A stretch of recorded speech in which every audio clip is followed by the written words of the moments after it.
So Norm Macdonald, the comedian Norm Macdonald, is the latest to end up getting trampled by the pitchfork mob. And this was inevitable. This was going to happen with Norm Macdonald because he's known for being irreverent and politically incorrect and all that.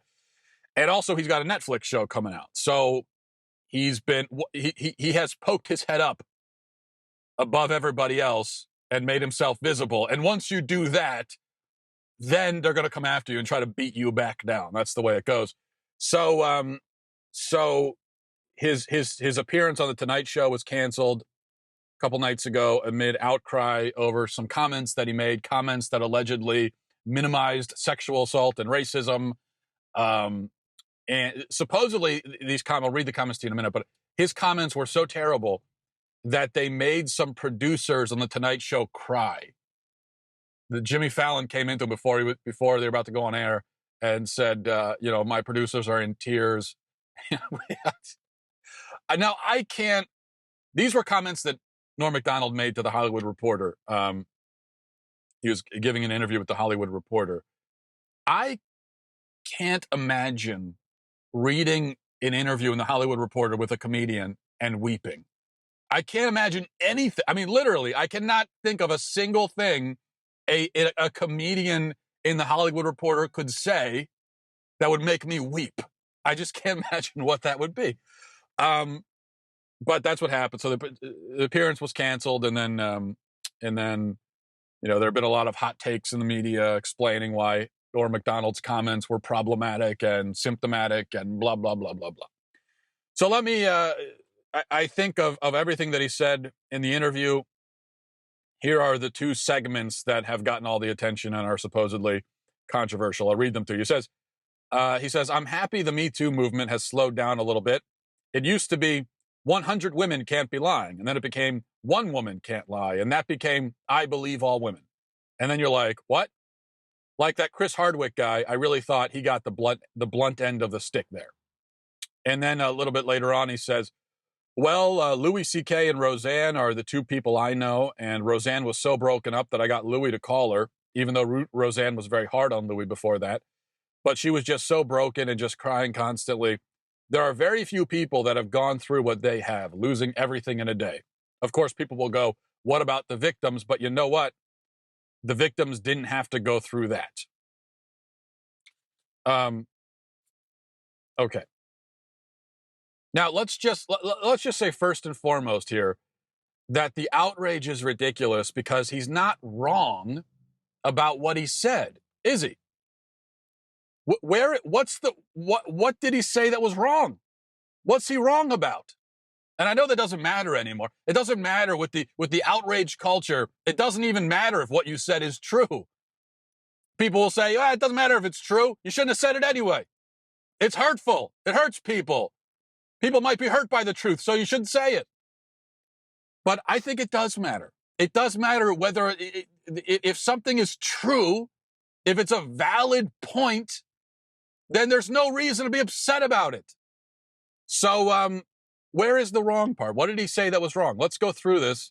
Let's go through this one more time. Let's go through it again and try to find the wrongness, because I didn't see it. I didn't see it at first blush. I couldn't find it, but let's go through it again. He says, I'm happy the Me Too movement has slowed down a little bit. It used to be 100 women can't be lying. Then it became one woman can't lie. And that became I believe all women. So, okay, is he wrong there? That is the trajectory, right? That is how it's gone. It used to be that you'd have a bunch of women accusing a guy, and then we would say, well, look, all these women it doesn't make any sense to say that they're all lying. It's either the guy is lying or 12 or 15 women are lying. And it just doesn't make any sense to assume that all those women are lying and the guy's telling the truth. So, that's how it used to be. But then it became, and Norm is right about this, then it became, well, if one woman accuses a guy, then we automatically have to believe the woman. We cannot even consider the possibility that maybe she's the liar and he's telling the truth. We can't even consider it. And then that became and this is the mantra of the Me Too movement and of feminists, but I believe women. Believe women. What kind of statement is that? Believe women? So I have to believe whatever a woman tells me because she's a woman? Like a woman can never lie? Is that what you're telling me? Of course, that's crazy. So he's right there. He's right to criticize that. And then he says Chris Hardwick got the blunt end of the stick. What's wrong with that? He did get the blunt end of the stick. Chris Hardwick was accused in a blog post that he never even was mentioned by name. I don't think. I think it was an anonymous accusation in a blog post by one person, and he was never even accused of doing anything criminal. He was basically accused of being a bad boyfriend, and there was no evidence. There was nobody corroborating it. In fact, a bunch of people came out in defense of Chris Hardwick, including women who knew him, former girlfriends and current girlfriend and whatever. And they came out and said, no, that's not the guy I know. I don't believe any of that. So, and yet he still suffered consequences for that in his career and his reputation. That's not fair. Why should that have any weight? Because one person writes a blog post, detailing things from allegedly from your private life, and we're supposed to believe that it should have no weight whatsoever, right? If it's one person versus another person, and everyone that's come out is on the side of the accused, then that has no weight. And then he says, he expresses some sympathy for Louis, CK, and Roseanne, who are his friends. Is he wrong for having sympathy for them? They're his friends. What is he supposed to say? Oh yeah, they're my friends, but they're total scumbags. I'm glad their lives are ruined. I hope they die. Is that what he's supposed to say? I guess that's what he's supposed to say. Is that what you would say about your friend? If your friend did a bad thing and their career was ruined and their lives were in shatters because of it, would you then come out in the media and jump on the dog pile? No, if you would, then you're a terrible friend. Feel sorry for your friends in that case. So he's just being a good friend here. The only part of this that could even be considered halfway controversial is where he says, of course, they lost everything in a day. People will go, what about the victims? You know what? The victims didn't have to go through that. Okay. Again, is he wrong? He's right that Roseanne and Louis C.K. did lose everything in it. I mean, Roseanne had the #1 show on TV. She lost it. I mean, she was having this resurgence in her career. That was taken away from him. Louis C.K. was this, considered this comedic genius, and he was award-winning, critically acclaimed, popular. I mean, he had everything. He was popular and he had critical acclaim, which is really hard to do, especially in comedy. And he had all of that, and then all of that went away. Now he's a disgrace, and he's a punchline, and he lost everything. Now, whether or not you think that they deserve that, it is true that that happened to them. And it's also true that if you're a friend of those people, I think you would have some sympathy for that. And then his other claim is that, well, that's not what happened to the victims. Okay, well, first of all, who was Roseanne's victim? She wrote a mean tweet about Valerie Jarrett. Is Valerie Jarrett a victim? If that makes you a victim, then I myself am a huge victim, because people write mean things about me online all the time. But regardless, did Valerie Jarrett lose everything? Was her whole life destroyed because Roseanne wrote a mean tweet about her? No, I don't think so. And then Louis C.K. He sexually harassed several women. Apparently, he doesn't even deny it. So we don't even have to say allegedly. He did do it. As far as I know, I don't like reading all the gruesome details of these things, because it's not, I don't think I need to know it. But from my understanding of the Louis C.K. situation is that he exposed himself and pleasured himself in front of several women. But as the story goes, as far as I know, he would ask them, is it okay if I expose myself? And then they would say yes, and then he would do it. But then now they're saying, well, I said yes, but I thought he was joking. I didn't know he'd actually do it. And I wanted to leave the room. It was, it was very uncomfortable, or he was like in the way of the door, and regardless, it's obviously it's creepy and disgusting for Louis C.K. That's even if you ask, that's just not a question that you ask some strange woman or, some acquaintance. It is not an appropriate question to ask. Right. But what Norm MacDonald is saying is, well, these women, yes, it was wrong what Louis C.K. did. Were their lives destroyed, though? I mean, was the whole course of their life ruined because of this incident? Are their lives left in ruins and tatters because of this, because of Louis C.K. exposing himself? you could make the argument that no, probably not. So that's all. That was his only point. I think it's a valid point. It's not a crazy point, is it? It's not crazy. It's not insane. It's valid. And it does raise questions about proportionality. Even when someone does something disgusting and wrong, and then their whole life is destroyed, like, is that proportionate? And so it's a discussion that we can have. Why can't we talk about that? And here's the greater point I want to make. You see here why it's impossible. It's impossible to talk about anything in America anymore. We can't have discussions. We can't have debates. Because if you commit the crime of giving a unique perspective in public, people will seize hold of it and sift through it looking for the one or two most controversial sentences, and then they'll divorce those sentences from their context and search desperately for the most uncharitable possible interpretation to ruin you with it. And there's no attempt to understand the actual point that you were trying to make. No attempt to understand what was said. There's no engagement, no discourse. Speech is treated like this game with arbitrary rules, and whoever breaks the rules will be punished regardless of intent. It's insane what we do now. The way that we totally disregard intent is maybe the most remarkable aspect of this. And it's because it happens all the time that somebody will say something and then the outrage mob will take it and they will find the most outrageous possible interpretation. And so with something like this, like when we're talking about sexual assault, sexual harassment, the Me Too movement, anybody who tries to find a nuanced perspective, or anyone who even hints that possibly in some of these cases the penalties have been disproportionate to the offense committed, anyone who even begins to sort of make that point will be accused of defending sexual harassment or being an apologist for rape, right? Which is the most outrageous possible interpretation of what they actually said. But then what happens is, the outrage mob comes and they'll say, we're offended because we think that you meant X, Y, Z. Okay. We think that you meant that it's okay to sexually assault and harass people. That's how we took it. And then the person will go, no, that's not what I meant. It's not what I meant. No, I'm totally opposed to sexual assault and harassment. I think what they did is terrible. I'm just trying to raise another question so that we could talk about this.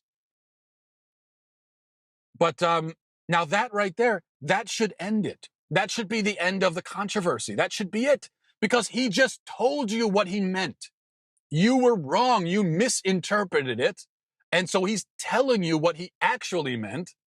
And he knows what he meant. He is the only authority over what he meant, not you, him. He's the one who said it. He's in his mind. He knows what he meant. He's telling you what he meant. That should be it.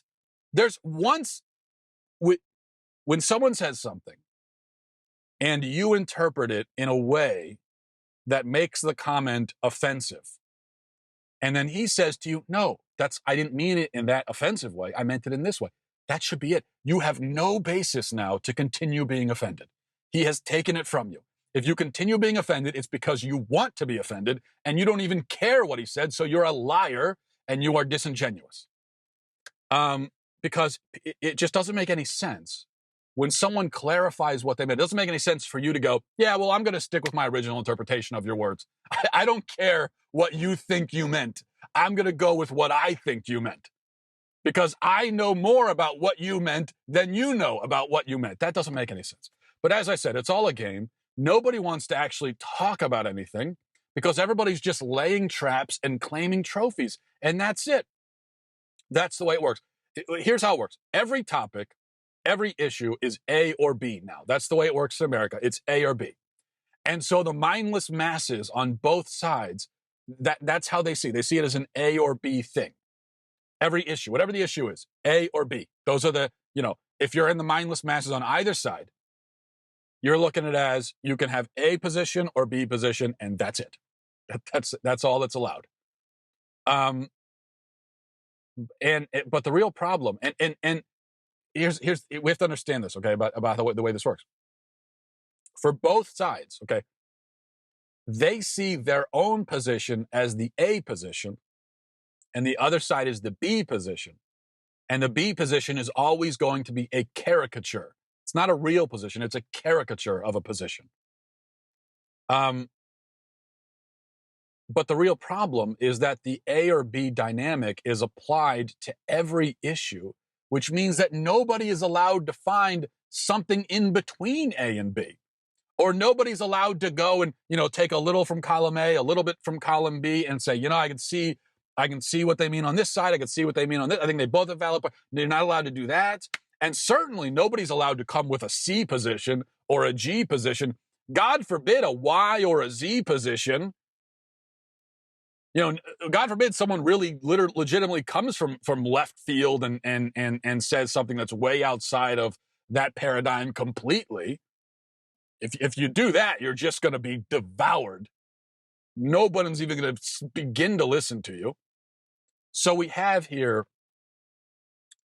have here is what I have been calling for a long time. It is the death of nuance. It is the death of subtlety. It's the death of distinction. It is, more to the point, it is the death of interesting ideas. Because every position has to be something that you can summarize in one sentence. And the other side, if they don't hear their sentence repeated back to them, they'll just descend on you and rip you to shreds. That's all. That's what a discussion is supposed to be. Each side, they have their sentence, their position, and they just want to hear their sentence said back to them. And if they don't hear it, then you're in trouble.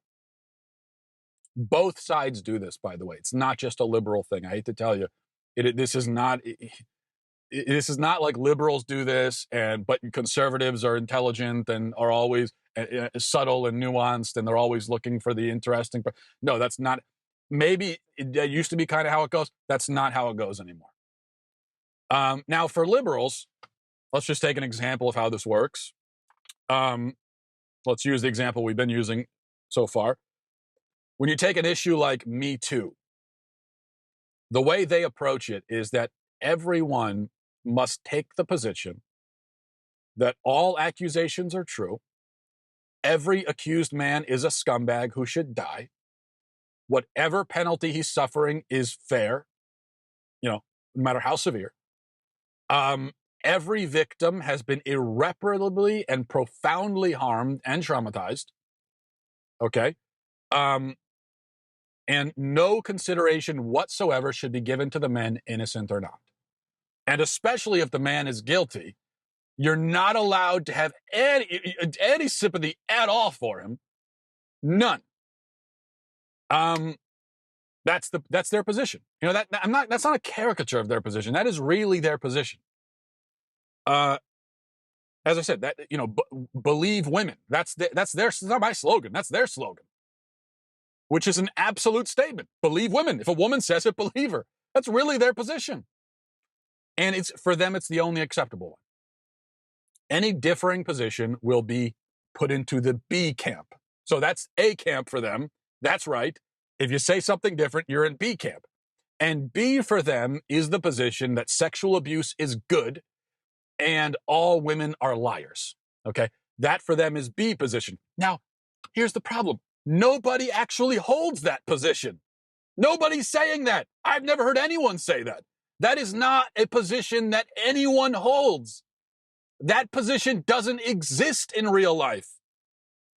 But they have created it, and anyone who fails to parrot their opinions back to them on this issue will be thrown into B camp.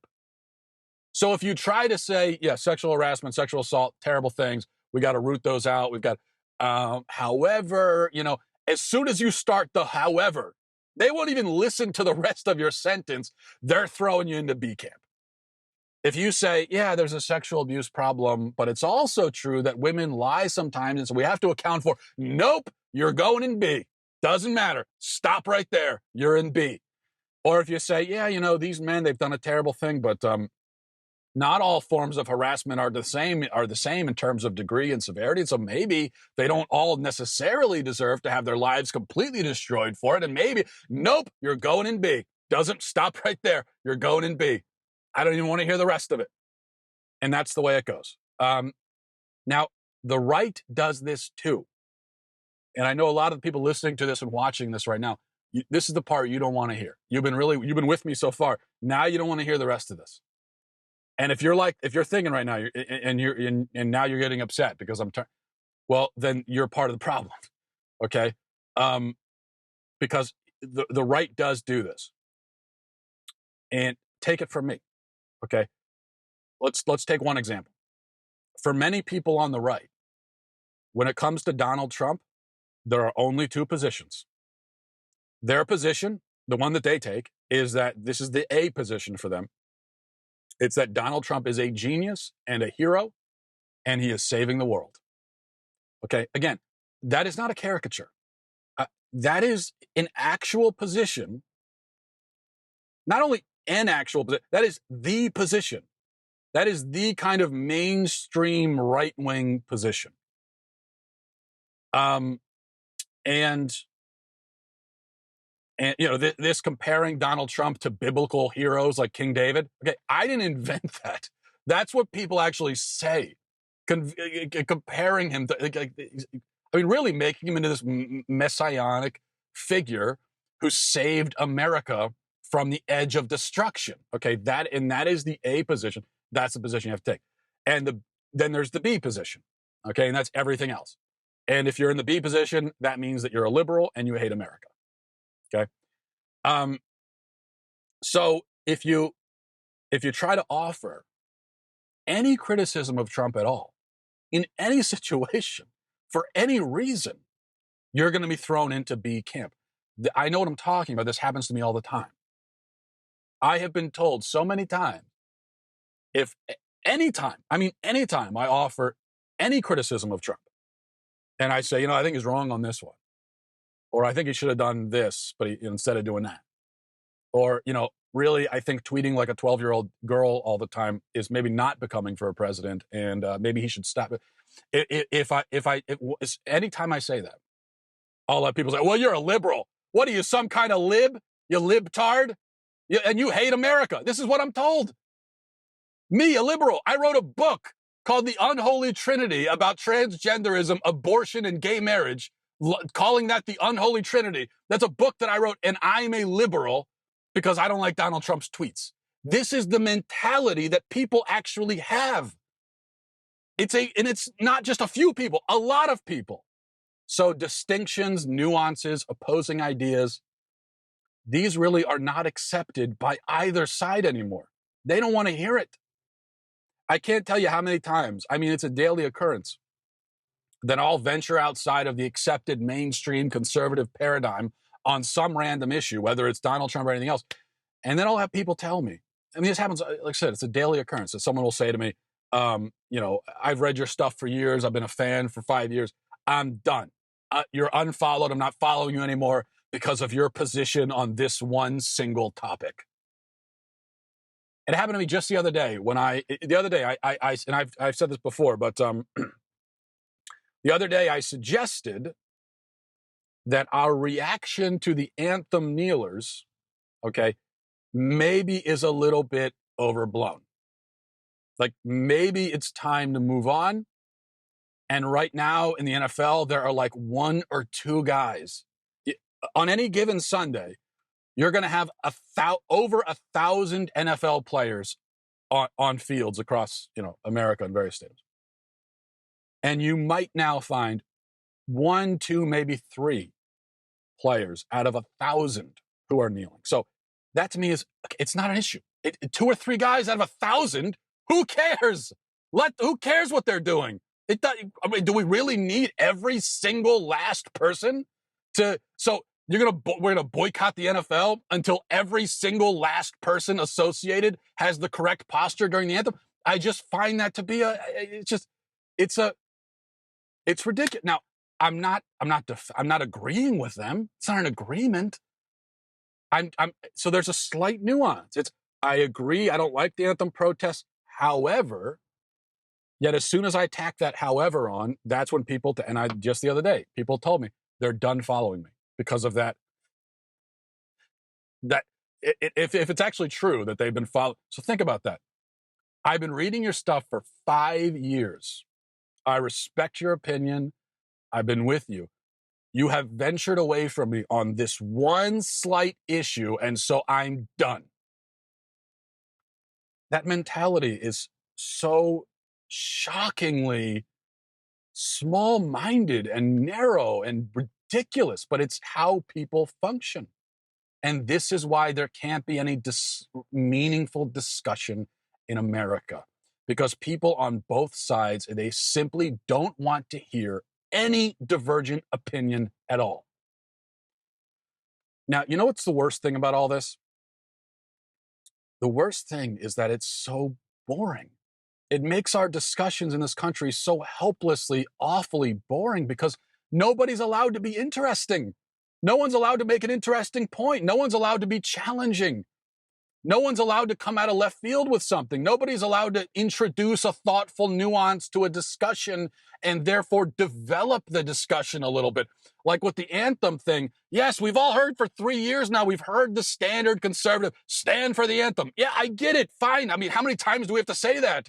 Can we develop the discussion and talk about something else related to it that's a little bit more interesting? Do we really have an insatiable appetite to hear our one sentence thought on this topic repeated to us over and over again for 3 years? Is that what we need? But we're not, it's not allowed. And the effect is the collective stupefying of America. The people are, and the people who are leading the discussion, the people who have platforms, in this country, the people in the media, they contribute to the problem because they know that this is the dynamic. And so they know they're not going to get away with a nuanced position. They know they're not going to get away with challenging their own side. And so what they do is they for every position, they think of the most simplified perspective, and they just keep repeating it over and over and over and over and over again. Why has this happened? I mean, why has it gotten to this point? Well, I think there are a lot of explanations. Number one, just people are intellectually lazy. They don't want to apply their brain to anything.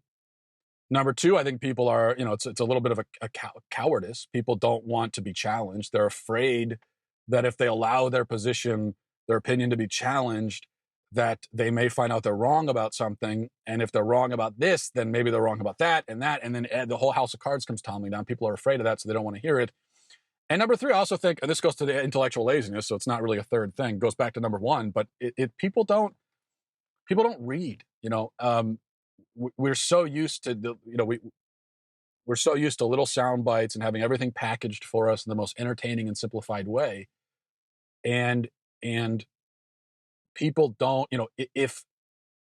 because people don't read whole books anymore. If you're in the habit of reading whole books, like actually in whole chapters and everything, then you're going to have more patience for someone to express an idea that takes more than one sentence to explain. But most people don't read books, so they don't have the patience for that.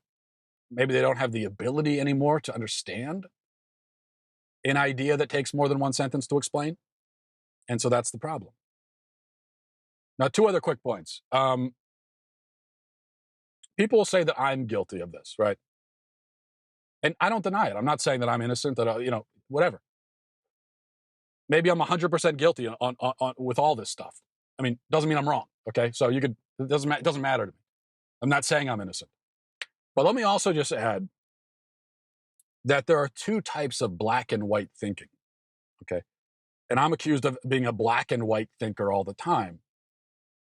But there's the bad kind of black and white thinking, and then there's the good kind, okay? And maybe I'm guilty, maybe I do both, okay? But what I've been talking about here is the bad type of black and white thinking.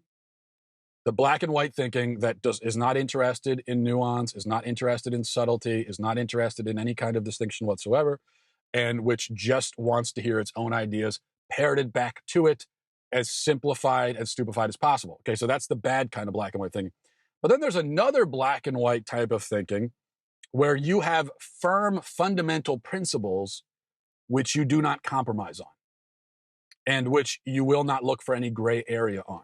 And then, so for me, a fundamental principle is that human beings have worth and dignity. Okay, that's a fundamental principle that I have, and it's right. I will not accept. I'm black and white. I won't accept any gray area on that. I think every human being who exists has worth and dignity. Period. Okay, no gray area. So on that, you can accuse me of black and white thinking.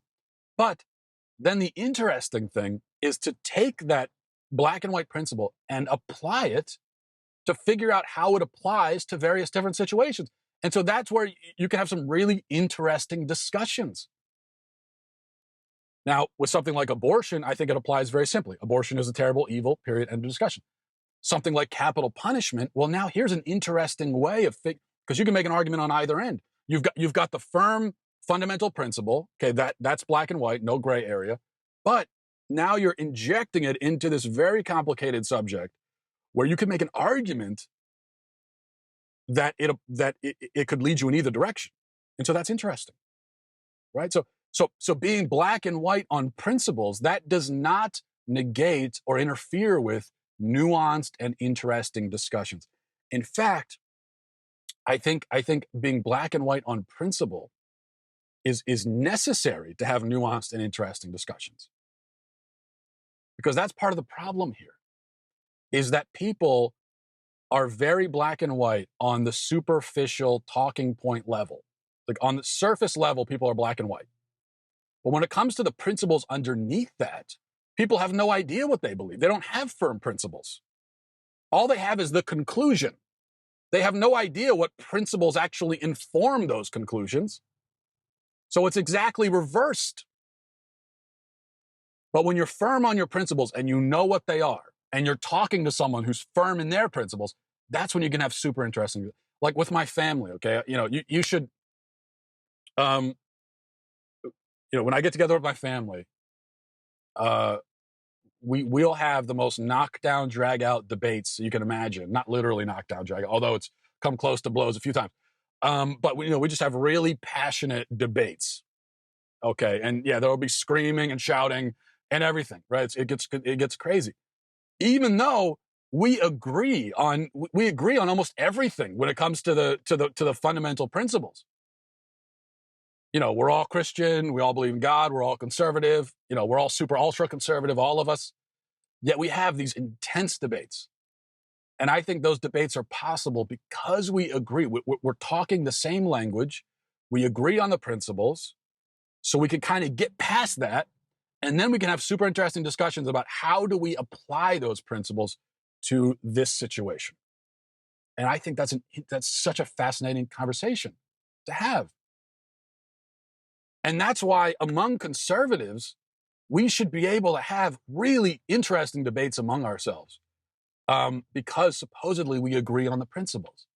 And we should be able to have, now it's harder to have these nuanced discussions with someone where you don't share any fundamental values whatsoever. It's another thing that interferes with the debate between, one of the reasons why the debates between conservatives and liberals are so fruitless is that we don't have any common ground. We don't share the same language. We don't have any of the same presuppositions or anything like that. So there's no basis. There's no solid ground upon which to stage this conversation so that every discussion ends up devolving back down into like, is there a God, right? But among conservatives, because we supposedly agree, most of us, on the fundamentals, we should be able to have really interesting conversations. But and I think there was a time in conservatism when that did happen, and there was this really intense, edifying, mentally strengthening debate within conservatism on various issues. That's not how it goes anymore. Because most people, even among conservatives, they don't want to hear. They have their A position, one sentence on every issue. That's all they want to hear. All they want to hear from you is that you agree with it.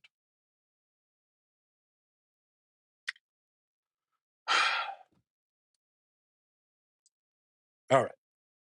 Oh, well, I've been going on for a while now. And even this, I mean, going on, like, I've been talking for 35 minutes about the same topic. People tell me all the time, like, what, the videos are too long. Why don't you talk about multiple topics in a video? Like, who wants to hear a 30-minute conversation about the same topic? Maybe nobody wants to hear it. I don't know. But to me, I think that's interesting. We should be able to spend 30 minutes. We should be able to spend 3 hours on just one topic, getting into all the nuances of it. People don't want to hear that. That's why all the Facebook, you see all these conservative Facebook stars, and they developed this huge following by putting out like 2-minute videos on some issue. How could you possibly say anything interesting or worthwhile in 2 minutes?